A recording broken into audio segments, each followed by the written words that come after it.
I got a cool comparison today with 3 different trucks. Got the Powerboost, the 2.7, and the 5.0. Purpose of this video is just kind of feeling highway fuel economy loop, 18-mile loop I typically do with these guys here. I'm going to thank Bob Maxxey Ford in Howell, Michigan, and Josh. He's one of the sales guys here I've worked with and bought vehicles from in the past. And they're letting me do the review on this and kind of compare the 3 different offerings for these engines. All right, so now we got the 5.0 F-150. This is an XLT with the 20s, and this is the sport package, and it's got the 6.5-foot box. The 5.0s are pretty rare. You don't see a lot of them, to be fair, and I'm sure this one's going to ride a little bit better than the other 2 trucks I drove just because it's a little bit longer box, but it'll be interesting to kind of see.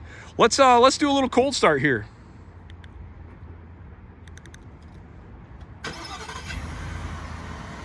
Got that beautiful 5.0. Thing sounds great. This has got the max tow package mirrors. One of the awesome benefits to the 5.0 is right there. That exhaust sounds awesome. This is, I believe, Oxford white. Take a look at this beast. Check out some of the options here. Can tell right off the bat, it's got the 2,000 watt generator.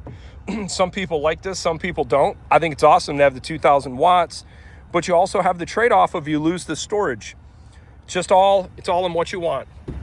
Let's see what the payload is on this truck. Being an XLT, I'm not going to spend a whole lot of time looking over the interior of this truck because it's going to be very similar to the other one. The only difference in this one, and this one just came in from Ford, so I'm going to pull this cover off real quick. The only difference in this one is this is a cloth interior truck, and then you can see with the sport appearance package, this would be black or a gray color, whereas this is a silver. Now let's look at the payload. This is 1,700 pounds. This truck is a 7,150 GVW. No sunroof, and it doesn't have the spray and bed liner, but it's got the real nice power tailgate. Let's warm this thing up and do our fuel mileage loop. So let's look at the window sticker. This is a 2023 Oxford white, shows the 5.0. There's the fuel economy, 17 city, 22 highway, 19 combined. This is a 302A package truck. It's got the V8 with the 373 with electronic locking differential, Copilot 360, 2.0, max trailer package. Let's see, what else has it got? It's got the extended range fuel tank, 7,150 GVW for a total of $67,000. Kind of interesting. Almost hear like a little bit of some valve train noise in this. Kind of hear it on this side too. All right, now that I got the 5.0, I went and just did a little spirited run. I just to make sure the motor is warmed up. It's amazing the response of throttle input with the 5.0 in sport mode. So I'm going to put it now in eco mode, and we will reset the fuel economy, trip 1, and let's see what it'll do. Let's go. It's amazing just driving this thing in sport mode and then putting it in eco mode to feel how much tipping in the throttle you lose. You can definitely tell it deadens the throttle for fuel economy, which is okay, and it's the whole point of what we're doing on this loop. But right off the bat, what I can say is, with driving 5.0 trucks in the past, they typically lack like bottom end power. They just rip at the top. This thing feels pretty solid actually at the lower RPMs. It's a very strong V8, which is surprising. It feels much stronger than GM's 5.3, and I would honestly say it feels almost as good, maybe even better than the 6.2 liter gas V8 from GM. So this is where I'm kind of impressed with the power. This between like 2,000, even like 1,800 to like 3,000 RPMs, this has really good pickup for a natural aspirated V8. I have to say. So a good buddy of mine, he's got this generation 5.0, and he's been speaking pretty highly of it and had a lot of success with it, loves it. And he's been telling me, you got to drive a new 5.0 truck that the power on them it's a lot better than the prior generation trucks. And I can honestly say, so far, I would have to agree to that. I'm really impressed with so far how this thing accelerates. I'm doing very light throttle inputs right now. Let's see, and look at the acceleration, and look at how low of RPMs it's pulling at. So not bad. We're going to get onto a flat now. I'm not hypermiling. Got no one in front of me, no one behind me. You can kind of see here what kind of fuel economy we're looking at, 73, 74 miles an hour. It's hovering in right around, now it's just shy of 20. I'd say like 19 maybe, but we're gonna start going up here in a second, but kind of see just right about 20 miles per gallon. We just did the halfway point and now headed back the other direction. The 5.0 is probably slightly at an advantage on this real world driving cycle because at this point, I didn't wait as long at the turnaround. I was able to just turn immediately.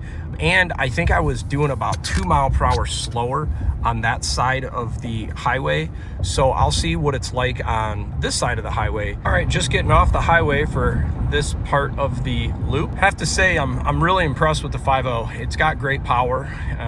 And I'm sure as the truck breaks in, and I've heard they do really well on premium fuel and E85 for even more performance right out of the box. This motor is a really strong gas V8. I have to say, it runs really good.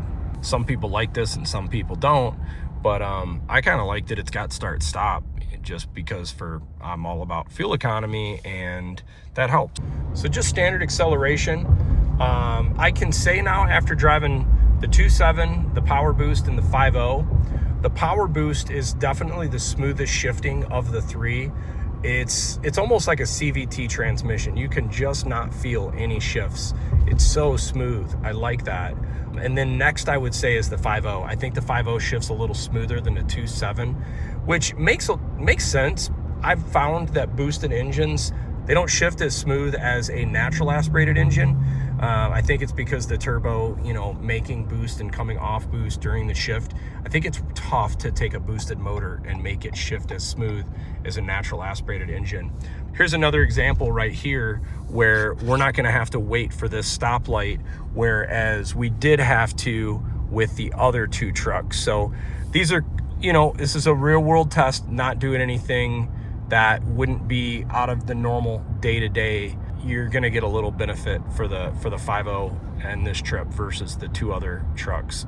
So pulling back into the dealership with the 5.0 truck, we'll see where the numbers lie and do a quick comparison of the three different options. Okay, let's see where we're at fuel economy. So there we go. 17.9 miles, 18.3 miles per gallon. Okay, finished the trip on all three trucks now. 17.9 mile loop. I've done this loop a lot with several different trucks now. These are all 23 F-150s, all brand new. This is a demo, so it's got a little bit of miles on it, so potentially more broken in. So you got Powerboost, 2.7, 5.0, but I think I got around 21 miles per gallon, 22 miles per gallon, and 18.5 miles per gallon. So you can kind of see the range of fuel economy. My videos are primarily focused on efficiency, fuel economy, ride comfort, things of that nature. If I first started with ride comfort, I would have to say the Powerboost rode the best. And I'm wondering if it's because the GVW, this is a heavier truck. I wonder if it gets either smoother or better shocks, maybe because it's got better shocks or something, because it's a Lariat, maybe because the truck is heavier, but this one rode the best for ride quality. Wind noise, I also give it to this. I noticed less wind noise in this truck versus these two XLTs. Transmission shifting, hands down. This transmission shifted almost like it was electric. From when the ICE engine and the hybrid system kicked in, I was really impressed with how smooth the Powerboost was on this truck. Really impressive. Sound-wise, I mean, you got to go to the 5.0. It sounds awesome. Surprisingly, the 5.0 felt really strong in the low to mid-range power, and obviously being the Coyote, the 5.0 engine always rips at the top. It's a really strong engine. There's no doubt about it. I think you're happy if you go with that option. The 2.7, I feel like is like the value pack truck. I always recommend this when people are asking like, what engine would you go with? Because people think, because it's such a small engine that it just can't do truck things or it can't tow. I've towed a lot with 2.7s. 15,000 miles of 2.7 towing with my 21, and it was awesome. Snowmobile trailers, travel trailers, other enclosed and open trailers, power, fuel economy, excellent. When you get into towing with gas engines, I found they're all very similar. I'd be surprised if there's a 10% difference between any of these three options when it comes to towing. So then which engine do you choose? Well, I think it depends on what your purpose is and what you're after. I think where the Powerboost shines is if you live in the city or if you are doing low speed rural driving. That's where the benefit you're going to get for fuel economy for the hybrid Powerboost system. That's really going to help you, because on the highway, you actually get less fuel economy than the 2.7. And we actually showed that. The window sticker said 23 miles per gallon for that and 24 for this. Neither of them hit the advertised fuel economy, but I'm not surprised because it's cold out, it's wintertime, these trucks are still not broken in, and the fuel blend for winter is also lower efficiency and BTU rating. But this got like 22 miles per gallon, window sticker says 24. This got 21 miles per gallon, window sticker says 23. Window sticker on the 5.0 says 22 miles per gallon, it got 18.5. This one was the one that really shocked me. It got worse than what I was expecting. This is just all part of these tests. Where is the 5.0 the type of buyer? I would say the 5.0 buyer is for someone that's more, they like the traditional V8s, they like the sound. They maybe are thinking like long term, is a simple natural aspirated V8, is that the best option for a long-term durable engine? It's possible. I mean, I don't really know. They all have 10-speed transmissions. They all have dual fuel injection. It could be a more reliable engine. I also think that for light towing, I think this 5.0 might net you a little bit better fuel economy towing. Non-towing, I think the 2.7 is going to net you better fuel economy. Performance, I'm going to give that to the 5.0. The 5.0 felt really strong. It definitely surprised me for the performance of a natural aspirated V8. That's one of the strongest natural aspirated V8s I've driven in a pickup truck. It destroys the Hemi.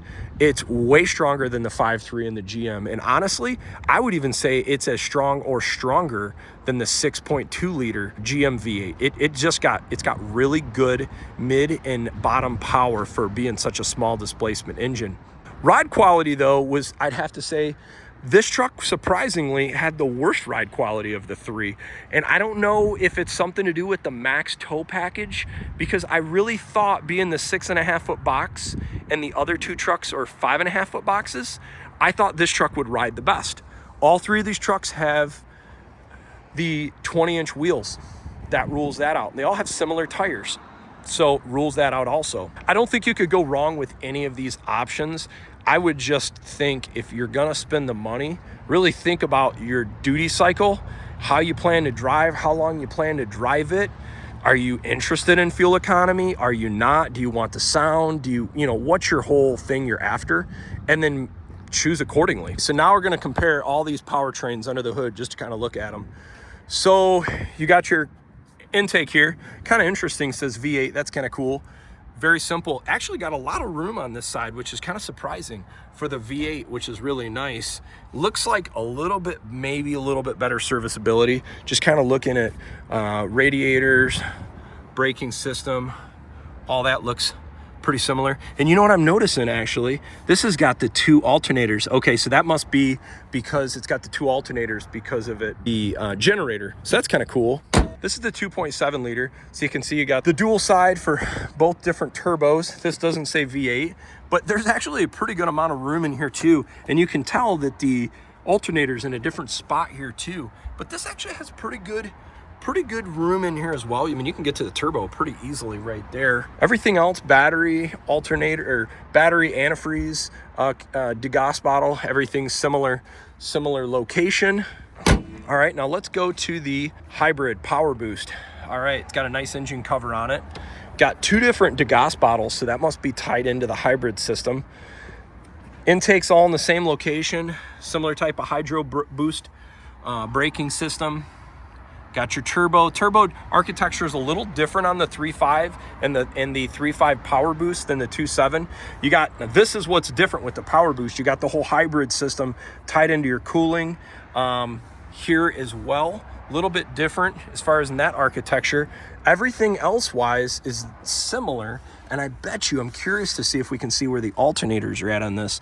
It's definitely pretty wedged down in there, but this cover comes off. So if that was off, I bet it would actually look very similar to the 2.7 under the hood. But you can tell the 3.5 Ecoboost, the 3.5 Powerboost definitely has less space under the hood for sure.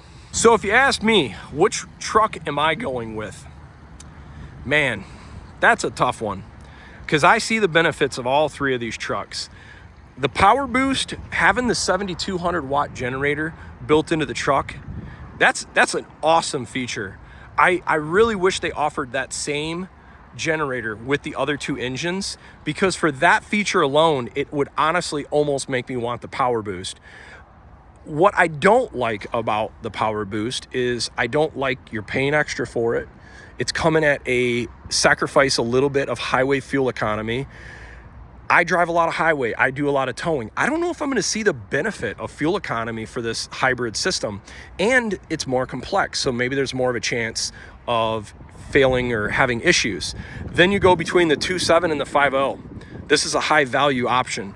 I've had them. I think the power is absolutely respectable. It's simple. That's hard to go away from. I've never had a 5.0 truck.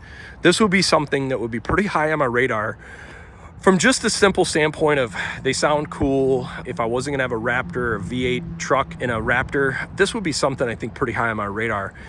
The one thing that bums me out, I have to say though, is the fuel economy.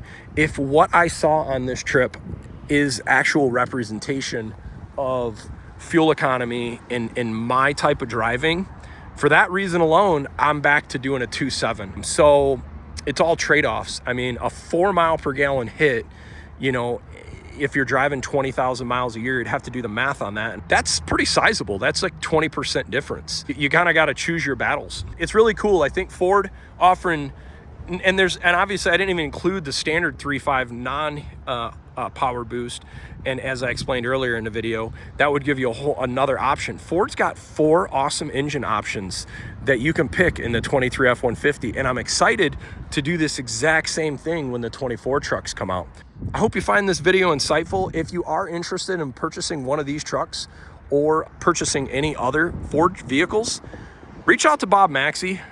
Reach out to Josh. He's such a great dude. I've had great luck with him. I've sent a lot of friends to him and whatnot. I don't work for Ford. I don't work for any dealerships. I'm just someone that likes cars and I like doing comparisons. And I hope this video, you find it helpful. Thanks for watching.